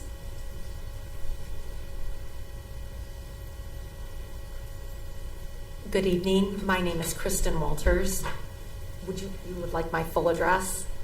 Yes, we do ask permission. Okay. I live at 10010 Forest Lake Drive here in Twinsburg. Thank you. As I said, my name is Kristen Walters. My family and I have lived in Twinsburg for 25 years. We have 2 sons who graduated from this school district. As community members and parents of this district, my husband and I have actively supported the PTA, athletic boosters, our recreational league sports, and the TCSD curriculum committee. We are also voters in this district. For the past 7 years, I have been employed with this district as the district library clerk and RBC Media Center assistant. Something unique about this position is it was once 2 full-time positions, a district clerk and an RBC librarian. Today, it is 1 support staff position, of which I am proud to serve in. In addition to my regular duties, I have also served on our RBC PBIS committee and our district's Portrait of a Graduate committee. I am a passionate, proud, support staff professional. I show up each day dedicated to serving our students in the highest capacity, and I love my RBC family. I'm also embarrassed to stand before you tonight and tell you I do not earn a livable wage. After taxes and medical benefit deductions, my net pay is $814. After 7 years of dedicated full-time service to this district, I earn $407 per week. I understand that many of my colleagues earn less than this. Without my spouse's income, my salary would be considered below the 2022 federal poverty level for my family. It makes me so sad to stand here tonight and tell you that because of my income, I could not do this job that I love. Tonight, I implore this board, this administration, this community, give us a fair contract. Give us a livable wage. Think about the bus drivers who transport our students safely our food services staff who provide nutritious breakfasts and lunches, instructional assistants working behind the scenes giving caring guidance and support to our students and teachers, our administrative assistants manning our offices and welcome centers, and our media center assistants connecting our Tigers to the highest quality resources and placing thousands, and I have that data that I am happy to provide you with, of books in their hands each school year. Without strong support, no structure can stand. We are professionals. We care. We are worth more. Thank you. All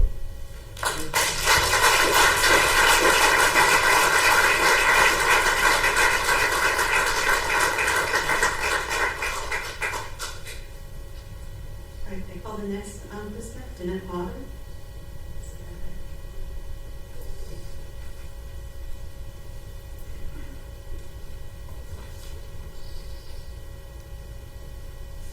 Good evening, Board of Education members, Superintendent Powers, and guests. My name is Danette Fodor. I live at 1285 Bridget Lane in Twinsburg. I've been employed by the Twinsburg City School District as an administrative assistant for 23 years, starting out part-time in the athletic department in 1999. In the 2005-2006 school year, I was hired as a full-time employee to work for the high school principal. Over the past 15 years serving in this capacity, my gross income increased a meager $9,508. That amounts to a paltry $26.41 per pay. I'm fortunate enough that I personally do not have to carry the medical insurance for my family. Unfortunately, though, many of my colleagues do. Imagine how that one deduction, which, by the way, continues to increase, impacts their net pay, resulting for some in a decrease in the amount of their take-home pay. This one example reflects how undervalued we are as support staff. Another point that is unfair is the hiring of new employees at a much higher step, resulting in those new employees making close to, equal to, or more than a current long-term employee. Current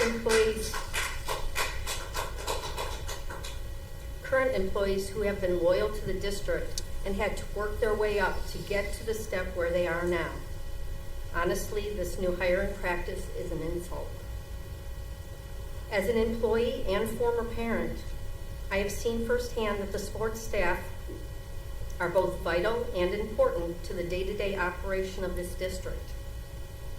Think about the reassurance for a parent that their little one is being safely transported to and from school, being provided nutritious lunch, watched over and cared for on the playground, being supported by our media center attendants.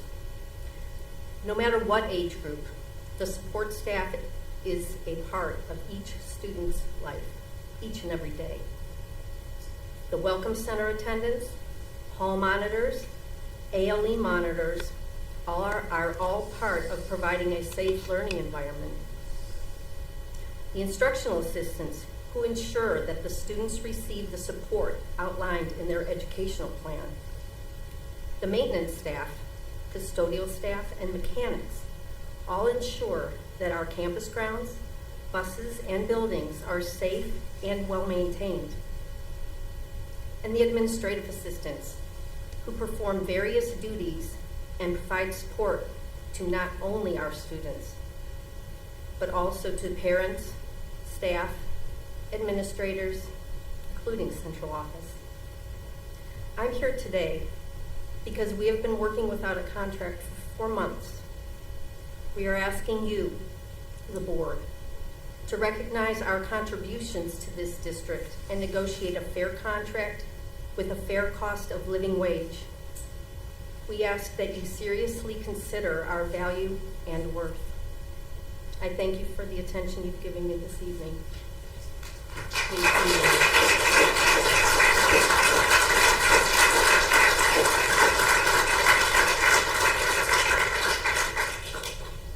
Next,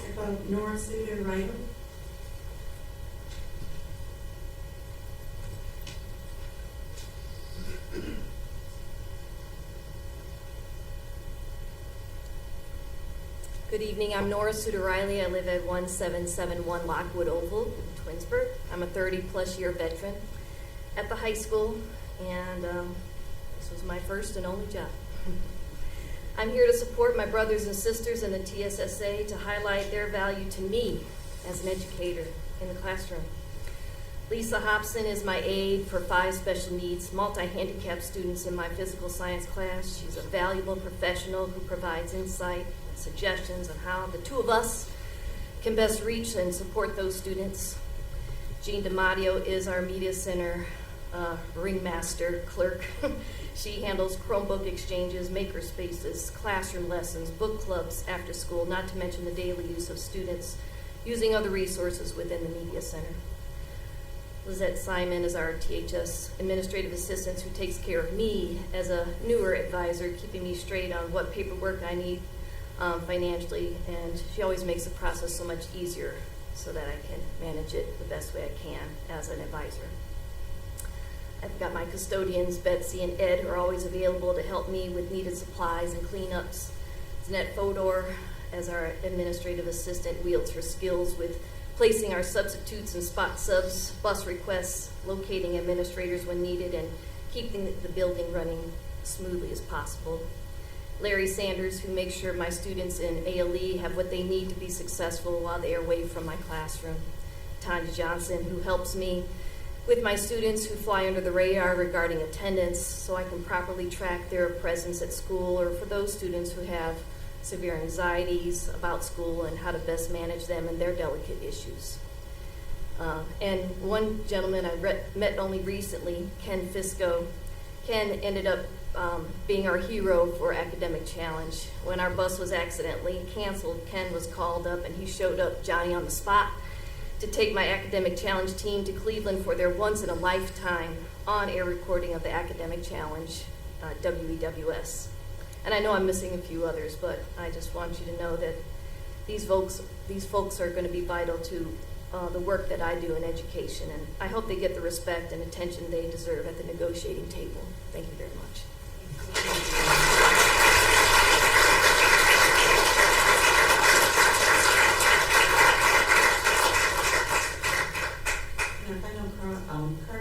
Tanya Johnson. Good evening, board members, Superintendent Powers. I come before you today to read 2 letters of support that is written on the behalf of the Twinsburg support staff. Tanya Johnson, 2127 Oxford Street, I'm sorry. The first letter, I, Barbara S. Washington Gadsden, allows this letter to be read on my behalf. Dear Twinsburg Board of Education members, I have been a part of Twinsburg school families for 32 years, teaching students primarily in the special education, social studies, math, and English at Twinsburg High School, assistant basketball coach and basketball official. Having the ability to engage in our students' lives was a passion of mine. I still continue to see our students' success throughout our community with their families and the careers they have chosen. Our students learn and engage with the opportunity to see through the education from their teachers, the one-to-one and individual hands-on assistance that our para-pros provide, the assistance from their guidance counselors, our office staff, and janitorial staff that they see throughout the building on a day-to-day basis. The Board of Education often states that it takes a village to raise a child, and even though most of the emphasis and credit is given to our educators, a great deal of support, encouragement, and assistance comes from our para-pros and support staff. Our support staff throughout the districts continue to rise to the occasion without question. They go above and beyond their job descriptions. They work tireless hours for minimal wages, learning the academics, providing suggestions towards modifying assignments, quizzes, and exams to accommodate our students' individual education program, accommodating and taking the student for one-to-one instruction when needed. I would be remiss if I didn't state the importance that our support staff play in the day-to-day operations of our district. I'm asking the Board of Education to consider the job and the passion that is being asked of support staff and the passion that each and every one of them bring to work on a daily basis. Please compensate them for their worth and dedication to the District of Twinsburg City Schools. Thank you in advance for your considerations to continue to Twinsburg City School great. I also have a letter. This communication may be read by proxy. Please do not add or edit. Dear Twinsburg School District Board of Directors, my name is Alan Mitchell. In 2015, I had the pleasure and honor of working for the Twinsburg Schools, one of the most efficiently well-ran districts in the state. The majority of my interaction as a hall monitor were with the classified administrative support team. After about a week, I noticed several common traits among these ladies and gentlemen, which were extremely diligent work ethics. They focused on delivering positive outcomes to assist our teachers and executive staff. All of them went beyond the call of duty. Example, during athletic matches, special events and programs, staff support, to service the Twinsburg community and student body with energy, trust, and integrity.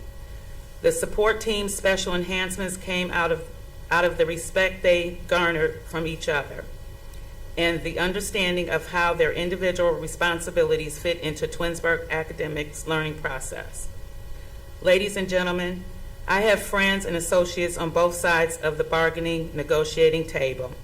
But with all due respect, I feel as though I'm entitled to my opinion in response to the current situation without detriment.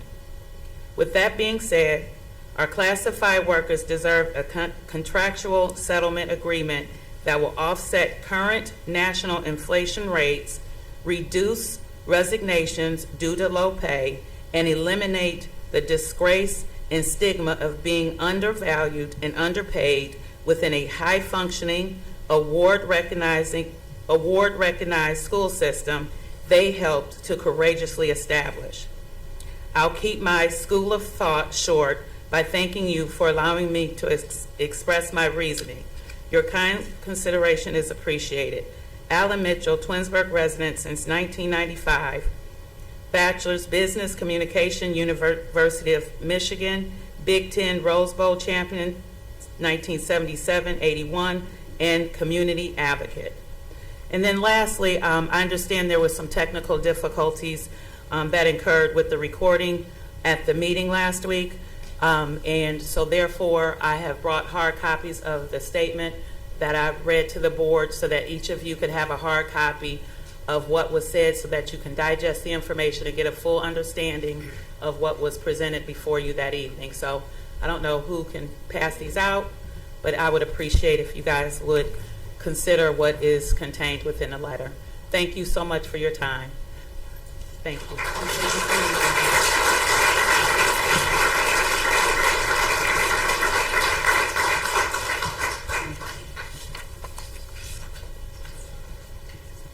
And I thank you for all of you attending, for speaking, and for expressing, and appreciate you being here.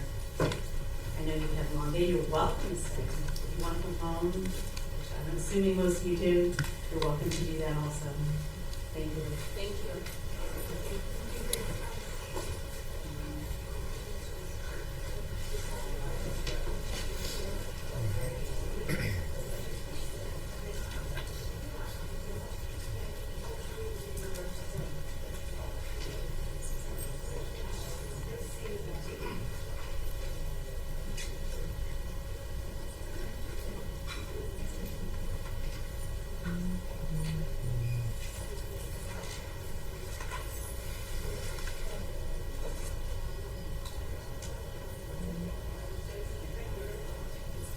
All right, we're going to move on to action item H, Treasurer's Report and Recommendations. Item 1, resolved that the Twinsburg Board of Education approves the following meeting minutes, regular meetings of September 28th, 2022 and October 12th, 2022, as sent to the board under separate cover. 2, resolved that the Twinsburg Board of Education accepts the following financial reports for the month of September 2022. Bank reconciliation, cash summary, report by fund, cash summary, report by fund, and special cost center. Disbursement summary report and investments portfolio review is sent to the board under separate cover. And 3, resolved that the Twinsburg Board of Education approves all expenditures for the month of September 2022 as reflected in the above named reports. Do I have a motion to move this? So moved by Mrs. Travis. Do I have a second? Second. Second by Mr. Felber. Any discussion on this? All right. Mr. Attorney Martino, can you call the roll, please? Mrs. Travis, Yes. Yes. Mr. Felber, Yes. Mrs. Crawford, Yes. Mrs. Davis. Yes. That item passes 4-0. Action item I. Action items personnel. 1, resolve that the Twinsburg Board of Education accepts the certificated licensed personnel and/or contract recommendations detailed in the attached exhibits as per the dates, terms, and other applicable conditions specified, pending satisfactory ORC background checks. Do I have a motion to move this? So moved by Ms. Crawford. Do I have a second? Second. Second by Ms. Travis. Any discussion? I'll make a quick discussion. I will be abstaining from this vote. My husband's name is on the list as LPDC building rep, although I would vote, although in my opinion I would approve the rest of the people listed, I will be abstaining from this vote. Mr. Martino, will you call the roll, please? Mrs. Crawford, Yes.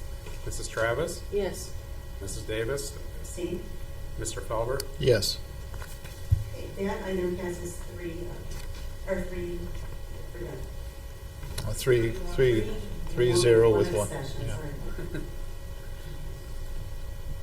2, employment classified. Resolved that the Twinsburg Board of Education accepts classified personnel and/or contract recommendations detailed in the attached exhibit as per the dates, terms, and other applicable conditions specified, pending satisfactory ORC background checks. And 3, resolved that the Twinsburg Board of Education accepts supplemental contract recommendations detailed in the attached exhibit as per the dates, terms, and other applicable conditions specified, pending satisfactory ORC background checks. Do I have a motion to move this? So moved. So moved by Mr. Felber. Do I have a second? Second by Ms. Crawford. Any discussion on these items? All right, hearing none, Mr. Attorney Martino, would you call the roll, please? Mr. Felber, Yes. Mrs. Crawford, Yes. Mrs. Travis, Yes. Mrs. Davis, Yes. That item passes 4-0. Action item J, new business. 1, resolve that the Twinsburg Board of Education accepts a donation of $1,580 from RDP Sports Plus Incorporated, 9261 Ravenna Road, Suite B8, Twinsburg, Ohio, 44087, to the Twinsburg High School Pep Club for homecoming per the attached exhibit. 2, resolve that the Twinsburg Board of Education approves the attached listing of media center items to be deleted from inventory per the attached exhibit. 3, resolve that the Twinsburg Board of Education approves the following equipment to be deleted from inventory upon recommendation of the superintendent. And there's 2 hot lamination machines at Wilcox and Dodge listed there that are no longer repairable. 4, resolve that the Twinsburg Board of Education determines the impracticality of transportation for the schools and students listed below for the 2023 school year per the Ohio Department of Education in accordance with the Ohio Revised Code, Section 3327.01. The list of students are kept on file in Transportation Office. The board will determine the amount of payment in lieu of transportation once the State Board of Education provides the information necessary to make the determination. These students are in addition to the students approved at the July 13, 2022 and August 17, 2022 Board of Education meetings. And we have a student from Solon Academy and a student from Western Reserve Academy. 5, licensure. Resolved that the Twinsburg Board of Education approves a change of conditional employment for Nikki Fetterman from a substitute teacher to teacher per the issuance of her teaching license by the Ohio Department of Education as of September 16, 2022. Ms. Fetterman's compensation will change from the substitute rate to the rate stated on her salary notice for the 2022-2023 school year, effective September 16, 2022.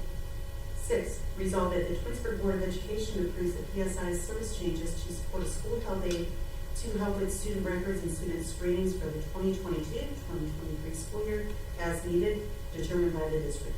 Total costs not to exceed $1,990.15 as sent to the board under separate cover. 7, resolved that the Twinsburg Board of Education approves the PSI service changes to support a registered nurse to support the overnight 8th grade Washington, D.C. trip, October 11th through 13th, 2022, 3 days, at $600 per day. Total cost not to exceed $1,800 as sent to the board under separate cover.